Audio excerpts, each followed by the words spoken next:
Yo les amis, j'espère que vous allez tous très bien. Très content de vous retrouver pour cette nouvelle vidéo. On va un peu parler de cette victoire 4-0 du Bayern face à Tottenham en amical. Malgré que en ce moment, il y a des infos un peu plus chauds que ça. Euh, comme cette liste des nominés pour le Ballon d'Or 2025. Il y a quelques points à en parler.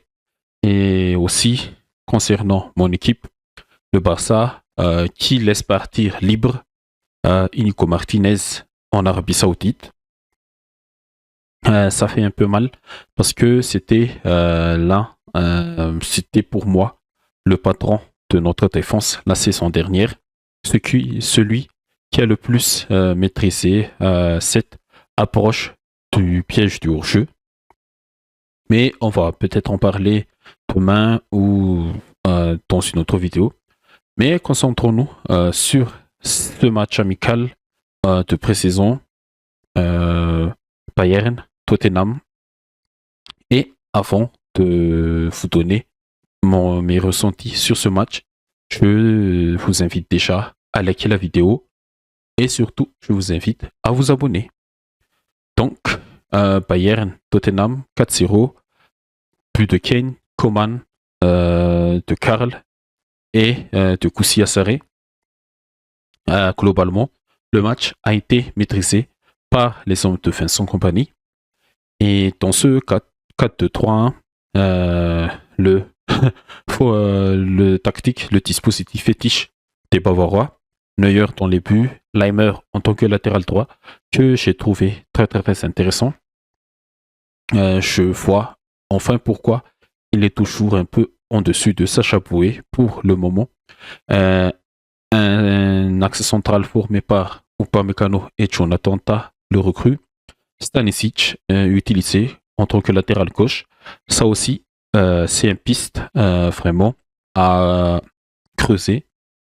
Si il y a vraiment un départ de Rafael Guerreiro, comme on l'a dit dans la vidéo Mercato Idéal, que je vous invite à visionner aussi si vous êtes intéressé. Au milieu, on a Kimmich Goretzka, un double pivot indéboulonnable pour le moment. Et en attaque, avec en soutien d'Harry Kane, Luis Diaz à gauche, Coman sur le côté droit. Comme je l'ai dit, c'est un ailier polyvalent, il peut jouer sur les deux côtés. Et un Michael utilisé en tant que numéro 10. Et pour Tottenham, un sous-forme aussi, un dispositif en 4-2-3-1 avec Vicario, Pedro Porro, Romero, Van de Ven, Spence, un double pivot au milieu, Betancourt, Paligna, que j'ai trouvé que ça ne marche pas encore. Paligna, il a encore beaucoup à apprendre, il a encore beaucoup de difficultés. Betancourt, est-ce que c'est vraiment le profil qui peut construire ton jeu? Je ne sais pas, mais Tottenham, ce soir, a été vraiment faible. Thomas Frank, le nouveau entraîneur, aura encore beaucoup de travail pour faire fonctionner vraiment cette équipe parce que vu l'effectif, je pense que elle en a la capacité à performer au moins dans les top 5, top 8 de la première ligue cette saison. Et Thomas Frank, c'est déjà un adepte du championnat anglais. Mais je pense qu'avec le retour de quelques cadres comme James Maddison, Kulusevski, qui aussi, Dominique Solanke, l'attaquant, je pense que Udochi aussi, le latéral gauche, je pense qu'avec le retour de ces cadres-là, cette équipe des Spurs aura encore plus de qualité sur le terrain et plus de profondeur sur le banc. Et comme je l'ai dit, dans ce 4-3, on avait Koutus qui était transparent, Pop Matarsar un peu perdu dans cet entrejeu. Brennan Johnson, il était pour disparu durant toute la rencontre. Richarlison, à part une frappe cadrée arrêtée par Neuer en première mi-temps, ça a été vraiment difficile. Et je l'ai déjà dit, le Bayern a vraiment maîtrisé le sujet. Ils n'ont pas forcé tout leur talent, toute leur puissance collective, mais on retrouve toujours la patte des Bavarois, la patte que Vincent Kompany veut implémenter dans cette équipe depuis la saison dernière. Un pressing haut pour aller récupérer le ballon rapidement. Des projections rapides en contre, en attaque rapide, en attaque placée. On amène beaucoup de surnombre et durant la majorité de la rencontre, on avait un peu ce schéma de jeu-là avec Tottenham qui descendait, qui défend beaucoup près du but de Vicario et avec les Bavarois qui étaient vraiment près de cette surface de Tottenham avec Coman et l'apport de Leimer dans son dos, Kimmich qui était vraiment le numéro 6 devant Jonathan Tah et Upamecano et Luis Diaz aussi. Il prend encore ses marques. On va lui donner le temps de vraiment s'acclimater, de s'adapter à cette équipe-là, à cette nouvelle environnement. Mais il a montré des choses intéressantes, notamment en deuxième mi-temps, des combinaisons intéressantes avec Kane, Olise, ou Goretzka aussi, si je me souviens bien. Mais Goretzka, c'est lui vraiment le milieu qui va apporter, il est dans son rôle, un milieu qui va se projeter, mais qui va aussi faire les efforts en box-to-box, comme en son profil, un milieu box-to-box. Et c'est lui qui amène plus de surnombre dans cette surface. Et Stanisic, il s'est projeté aussi, mais il était un peu en rétention, si on peut dire ça. Un peu reculé que par rapport à Leimer. Et en deuxième mi-temps, Leimer, il était vraiment intéressant, surtout sur le deuxième but. On le connaît, il est impressé, c'est un peu, comme Willou le dit, le messie du pressing, et il ne ménage pas ses efforts. Il ne ménage pas ses efforts pour aller récupérer les ballons à l'adversaire. Et en deuxième mi-temps, oui, on n'a pas changé le 11. Par contre, pour Tottenham, il y avait un peu de changement au début de la deuxième mi-temps, mais Bergvall, il n'a pas apporté plus de choses que Pape Matar Sarr dans ce rôle de numéro 10 là. Je pense que le retour de Maddison et de Kulusevski fera beaucoup de bien à cette équipe. Je ne sais pas comment ils font s'ajuster avec le retour de ces deux joueurs-là, parce que là, Koutos, c'est un gaucher, Kulusevski, c'est un gaucher, Maddison, c'est un droitier, mais ils peuvent jouer en tant que numéro 10. Est-ce que Koutos, il fera l'effort de jouer sur l'autre côté pour laisser sa place à Kulusevski? Mais on verra.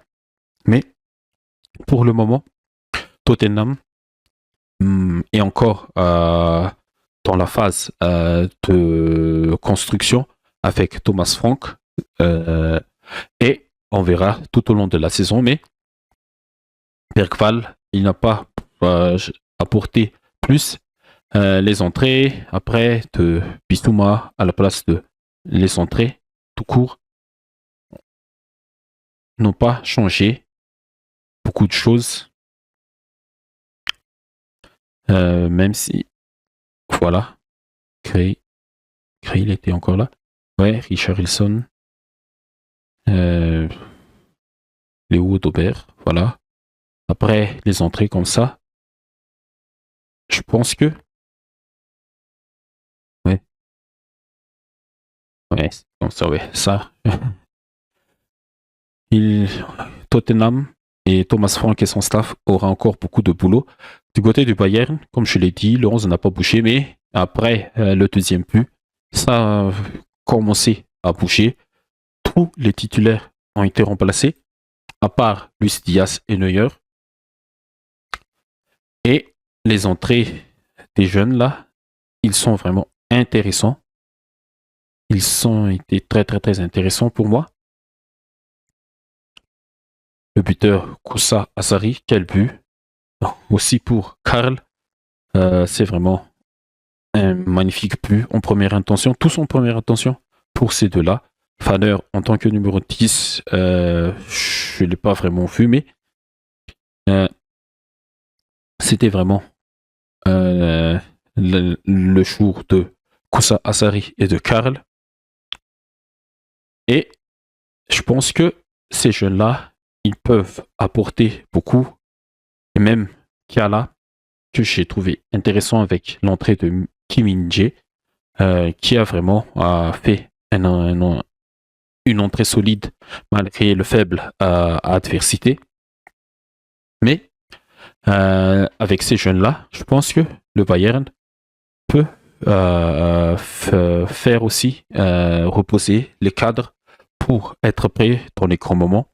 Et oui, malgré que j'ai propagandé pour Fermin dans le poste du numéro 10, ce que j'ai vu, Fanner, Karl, ils peuvent bien être ce numéro 10-là jusqu'au retour du vrai numéro 10, Moussiala. Bischoff aussi, dans le rôle de constructeur, il peut être très très intéressant. Mais si Bischoff joue, je pense que il n'aura pas vraiment un profil comme à Goretzka. Mais les jeunes là, il faut vraiment leur donner leur chance cette saison pour prouver que ce sont aussi les avenirs du club et ne pas trop dépenser sur le marché. Et voilà, même l'entrée de Mike à la place de Diaz en toute fin de rencontre, ça apporte beaucoup de choses à voir pour Compagnie et son staff et pour mettre vraiment un effectif pas seulement de 11, 12, 13 joueurs, mais au moins de 18 joueurs qui peuvent vraiment t'apporter de la qualité et du résultat. Et voilà. Voilà, les amis, comme je l'ai dit, pour Tottenham, il faudra vraiment travailler un peu plus avec ces joueurs-là et en espérant que ces blessés-là, comme Udochi, Madison surtout, Kulusevski, il est encore jeune là. Ouais. Ouais, Kulusevski, il a quel âge? Il a 25 ans. Bon, voilà. Et Solanke aussi. Il faut travailler vraiment un peu plus parce que sur le papier, l'équipe, pour moi, elle a de la qualité, mais il faut un peu les booster et le mettre, bien sûr, dans un environnement de compétitivité, un environnement sain, mais avec beaucoup de compétitivité pour que le collectif grimpe de niveau cette saison. Et voilà les amis, c'est tout ce que j'ai à dire sur ce match. Le Bayern, c'est un match amical, mais on voit déjà les prémices de ce que Compagnie veut faire cette saison avec cette équipe. L'objectif, bien sûr, c'est de garder le titre en championnat et d'aller chercher la Champions League, bien sûr, tout comme grand club de son pays. C'est le titre le plus important pour un club dans une saison. Et je pense que ils ont aussi la capacité, le Bayern. Mais si vous avez encore d'autres arguments, comment Compagnie peut encore améliorer cette équipe, quel joueur il faut vraiment donner sa chance, n'hésitez pas à les dire dans les commentaires. Et comme d'habitude, à la fin de la vidéo, ça fait déjà presque 15 minutes pour un match amical, mais n'hésitez pas à liker, à commenter, à partager Et surtout, n'hésitez pas à vous abonner pour ne pas rater les prochaines vidéos. Je vous dis à la prochaine. Bye bye.